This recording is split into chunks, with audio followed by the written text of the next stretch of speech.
Wassalamu ala asyrafil anbiya'i wal mursalin wa ala alihi wa sahbihi ajma'in. Subhanaka la ilma lana illa ma 'allamtana innaka antal alimul hakim. Rabbi shrah li sadri wa yassir li amri wahlul 'uqdatam min lisani yafqahu qawli. Amma ba'd. Alhamdulillah ala nikmatil Islam, alhamdulillah ala nikmatil iman, wa kafa biha min ni'mah. Alhamdulillah, segala puji bagi Allah Subhanahu wa Ta'ala yang mengaruniakan kita sehat, mengaruniakan kita Islam, mengaruniakan kita iman, mengaruniakan kepada kita perkara-perkara yang baik, perkumpulan-perkumpulan yang baik, teman-teman yang baik, teman-teman yang membawa kita dan mengajarkan kita serta menuntut kita untuk selalu bersama-sama menjadi pribadi-pribadi yang lebih baik, pribadi-pribadi yang lebih mengerti, dan pribadi-pribadi yang lebih paham makna sebenarnya dari kehidupan, makna sesungguhnya dari hidup yang Allah Subhanahu wa Ta'ala titipkan kepada kita. Untuk apa kita hidup dan kemana kita akan kembali, seperti apa kita menjalaninya dan bagaimana kita menjalaninya. Kalau bukan atas dasar hidayah dan juga inayah dari Allah Subhanahu wa Ta'ala, kita akan jauh sekali terpelanting. Kita akan jauh sekali dari apa yang Allah Ta'ala karuniakan kepada manusia-manusia termulia, manusia-manusia yang menjadi pilihannya Allah Subhanahu wa Ta'ala, para nabi dan juga para rasulnya. Kita tidak akan mengerti bagaimana caranya berjalan menuju Allah Subhanahu wa Ta'ala. Oleh karena itu para guru-guru kami mengatakan laula murabbi ma'araftu rabbi. Kalau bukan karena para pendidik kami, kalau bukan karena guru-guru kami, kalau bukan para perawat-perawat jiwa kami, ma'araftu rabbi, maka aku tidak akan kenal kepada Tuhanku. Aku tidak akan kenal kepada Tuhanku. Oleh karena itu para ulama kita itu mensejajarkan antara guru dengan orang tua itu punya hak untuk kita berbakti kepada mereka secara sama. Secara sama. Berapa banyak saya bertanya sama guru-guru saya, Ustazah, kalau misalkan anak-anak yang mondok di pesantren ini, kita pengen berhenti dari pesantren karena disuruh oleh orang tua, tapi di satu sisi orang tua nyuruh kita untuk berhenti, tapi di sisi lain guru kami melarang kami untuk berhenti. Jadi istilahnya mau berhenti dari pondok ini orang tuanya nyuruh berhenti, sedangkan guru-guru kami melarang untuk berhenti. Ini solusinya bagaimana, Ustaz? Dan kita menemukan tidak ada satupun di antara mereka yang bisa jawab. Tidak ada yang bisa jawab. Kenapa kok seperti itu? Karena orang tua punya hak atas diri kita, guru kita punya hak atas jiwa kita. Oleh karena itu guru saya mengatakan kalau misalkan saya ditanya guru itu seperti apa untuk kita, maka beliau menjawab guru itu sudah seperti oksigen untuk paru-paru saya. Guru itu sudah seperti air untuk keseharian saya. Guru itu sudah seperti sesuatu yang pokok untuk ada di dalam kehidupan saya, hadir di dalam kehidupan saya untuk membenahi dan terus membenahi jiwa-jiwa kita. Maka tidak bisa. Jadi kalau guru mengatakan seperti ini, orang tua mengatakan seperti ini, seimbang. Tapi di sini saya duduk di hadapan jenengan, kita duduk bersama-sama, sama sekali saya tidak memposisikan diri sebagai seorang guru.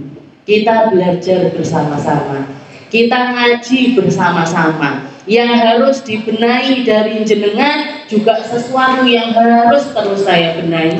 Sesuatu yang ingin Anda pahami juga sesuatu yang pengen terus saya pahami. Sesuatu yang Anda terus gali juga sesuatu yang akan terus saya gali dan terus untuk belajar agar kita sama-sama menjadi kalau saya memposisikan agar saya menjadi murid-murid yang diakui oleh guru-guru saya sebagai murid. Tujuannya apa?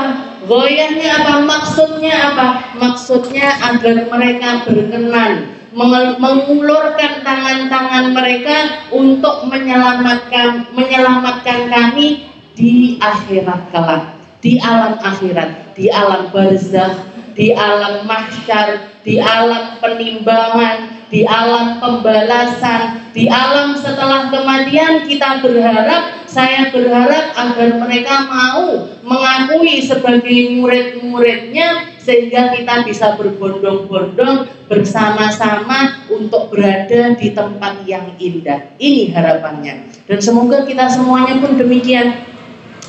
Belajarnya kita di sini, duduknya kita di sini, ngajinya kita di sini. Allah Subhanahu wa Ta'ala berkenan untuk memandangnya, berkenan untuk merahmatinya, berkenan untuk memberkahinya, berkenan untuk memberikan cahayanya, berkenan untuk melakukan perkara-perkara yang indah, mencurahkan perkara-perkara yang indah, sehingga kehidupan kita setelahnya terus berubah dan terus berubah, semakin berkah, semakin ngerti, semakin paham. Karena hidup di dunia ini sangatlah sempit, sangatlah pendek, sangatlah sedikit.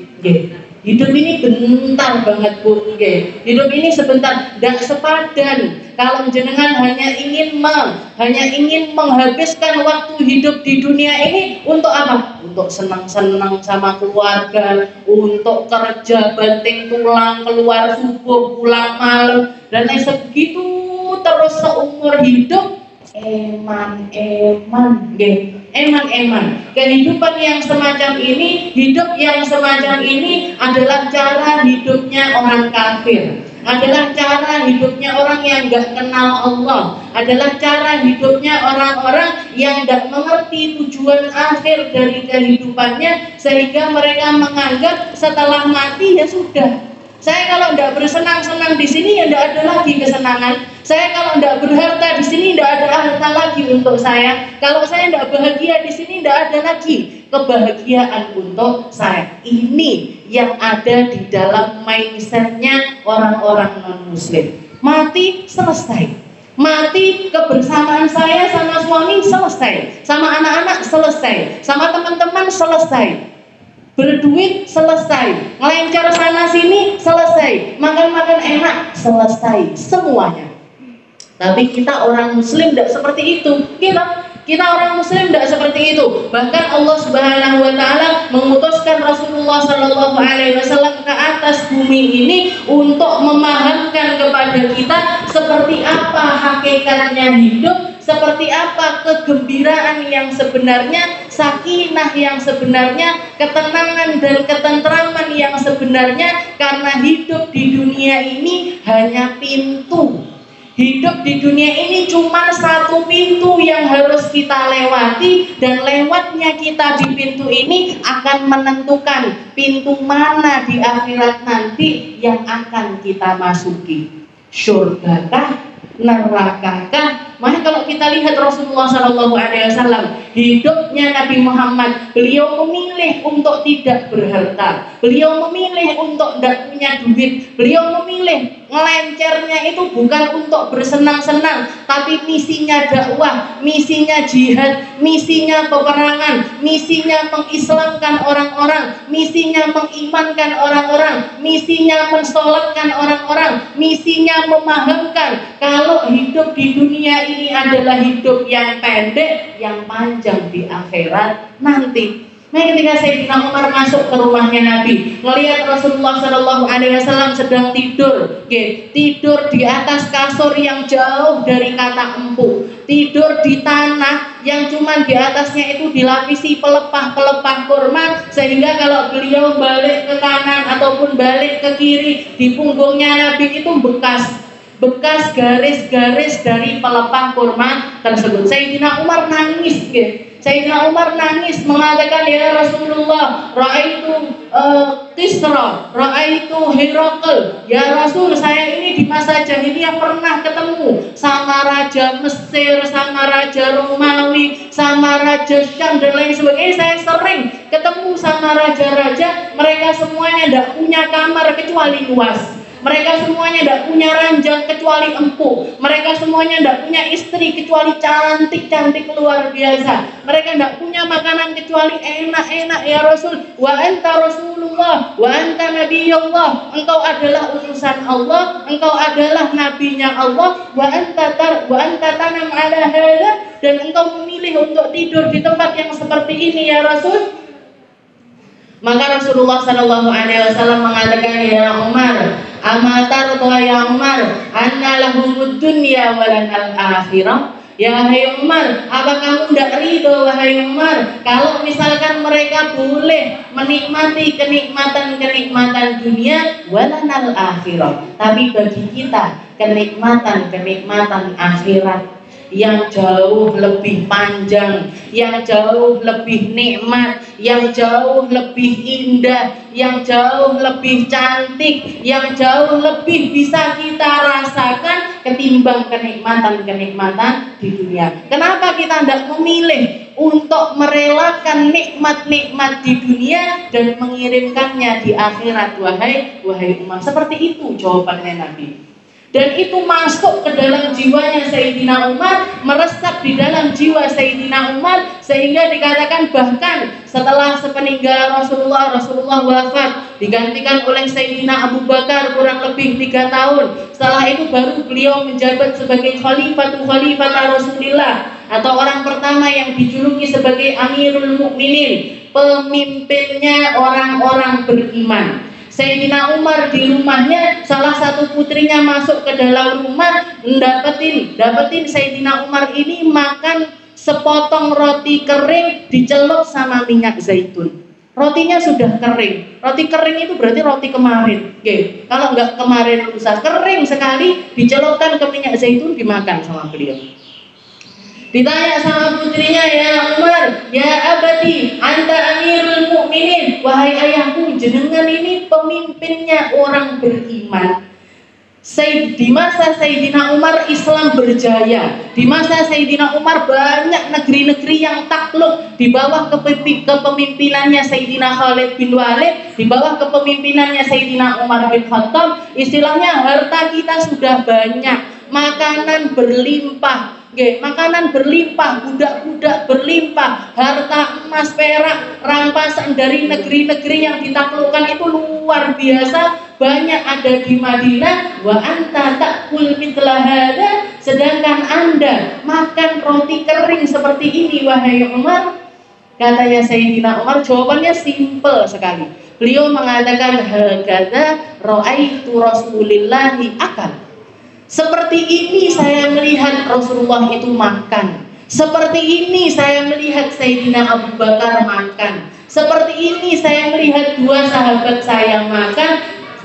Dan aku, katanya Sayyidina, dan aku telah berjanji kepada diriku sendiri untuk hidup seperti hidupnya Nabi, makan seperti makannya Nabi, minum seperti minumnya Nabi, tidur seperti tidurnya Nabi. La'allani an alhaqo bihima. Semoga saja Allah Ta'ala berkenan untuk mengumpulkan saya dengan 2 orang sahabat saya. Cuman itu tujuannya.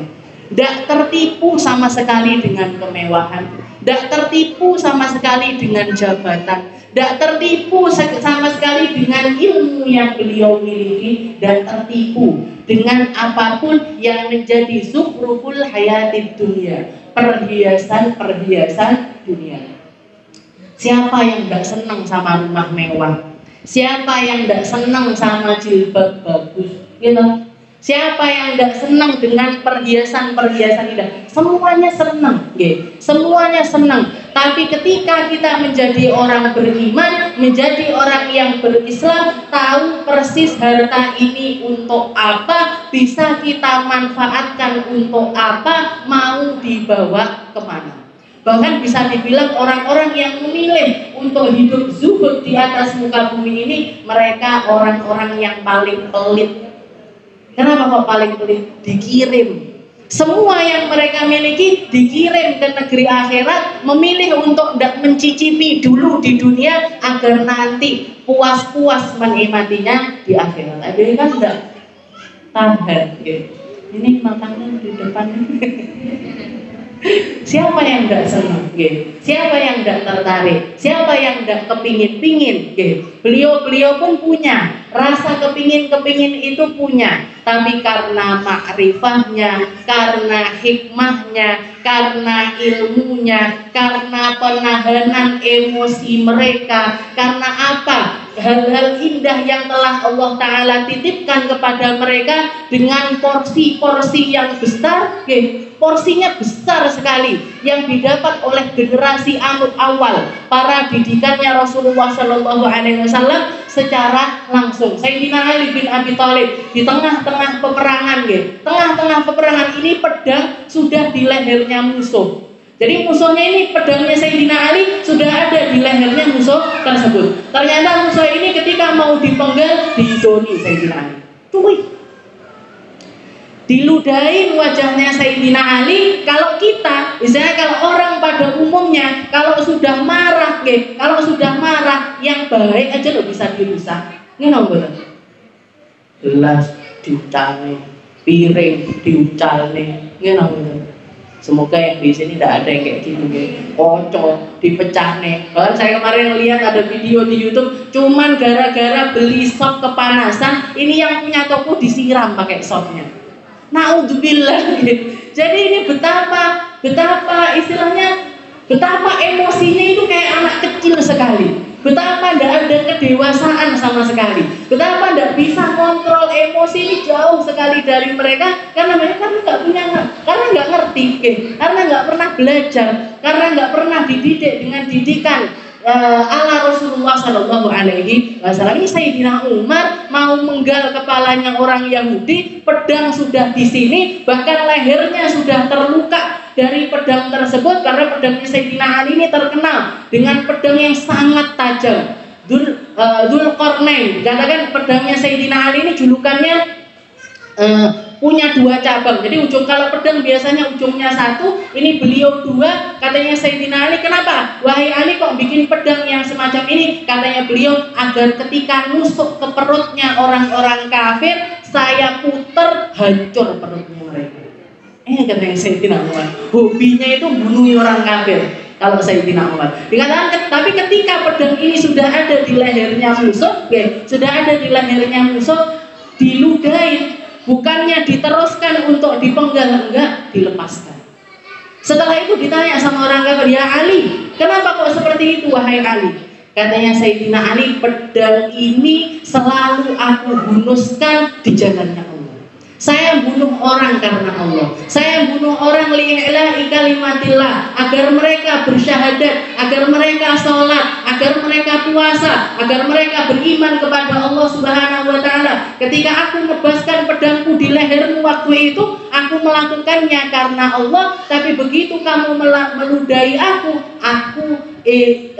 kharaja syaitani min nafsi. Jadi setanku keluar dari diriku, emosiku keluar, rasa marahku keluar, dan aku tidak mau menodai kemurnian niat pedangku habis gara-gara emosiku, sehingga ketika aku memenggal dirimu yang harusnya memasukkan aku ke dalam surga, memasukkan aku ke dalam neraka. Saya nggak mau melakukan yang seperti itu. Bahkan diusir, suruh pergi sama Sayyidina Ali, idhab lan tamu hatta tashhad alla ilaha illallah. Pergi kamu, tak sumpai kamu tidak akan mati kecuali kamu bersyahadat. Didongakne malah, didoakan untuk beriman. Pergi dia, dikatakan laki-laki tersebut apa setelah itu dia masuk Islam? Tidak sama sekali. Malah dia pengen nyoba, pengen tahu seberapa mujarabnya doanya Sayyidina Ali bin Abi Thalib. Ditunggu sampai usia 50 tidak mati-mati, 60, 70, 80, 100, sampai hampir 150, sampai teman-temannya sudah mati semuanya, sampai dia ketemu sama anaknya, cucunya, cicitnya, cicit dan lain sebagainya, sampai umur sekian kan sampai ketemu, dan semua anak cucunya beriman, semua anak cucunya bersyahadat, semua anak cucunya beriman, tapi dia memilih untuk tidak bersyahadat. Sampai dikatakan hatta saintu ala hayati, sampai saya capek hidup, sampai saya bosan dengan umur panjang ini, akhirnya dia memutuskan untuk bersyahadat asyhadu an la ilaha illallah wa anna muhammadar rasulullah, mati. Bersyahadat mati, enak betul. Ketemu sama Sayyidina Ali, lagi tak ketemu ya? Jenengan ketemu sama saya, tunggu nih ramah di mandi. Jadi seperti itu, ini orang-orang generasi awalnya Rasulullah SAW, orang yang paling ngerti, nurunkan ke orang yang ngerti, nurunkan ke orang yang ngerti, sampai nyampe ilmunya Rasulullah ini sampai kepada kita sekarang ini, istilahnya masih ada, masih murni, dan Allah Subhanahu Wa Taala akan selalu menjaga kemurnian agama ini agar tidak ternodai dengan perkara-perkara yang buruk, perkara-perkara yang keluar dari apa yang diinginkan oleh Allah Subhanahu Wa Taala. Allah Taala akan selalu menyisakannya, dan semoga kita termasuk orang-orang yang tersisa tersebut. Kita termasuk orang-orang yang selalu berjalan di jalannya Allah. Kita selalu menjadi orang-orang ahli salat, ahli puasa, ahli zakat, ahli haji, ahli umrah, ahli-ahli kebaikan, ahli sedekah. Para orang-orang yang meneruskan lisannya Rasulullah SAW dengan apapun yang kita mampu. Kalau kita jadi istri, kita jadi istri yang ngajarin anak-anak kita kenal Allah, kenal Rasulullah. Kalau kita jadi orang, kalau kita jadi seorang pemimpin, kita jadi pemimpin yang amanah, pemimpin yang bisa bawa rakyatnya menuju ke tempat yang lebih baik. Kalau kita menjadi orang yang berilmu, kita menjadi orang yang berilmu yang dikanggekne sama Allah Ta'ala, dipakai untuk terus menyebarkan ayat-ayat Allah, firman-firman Allah, dan juga sunnahnya Rasulullah SAW.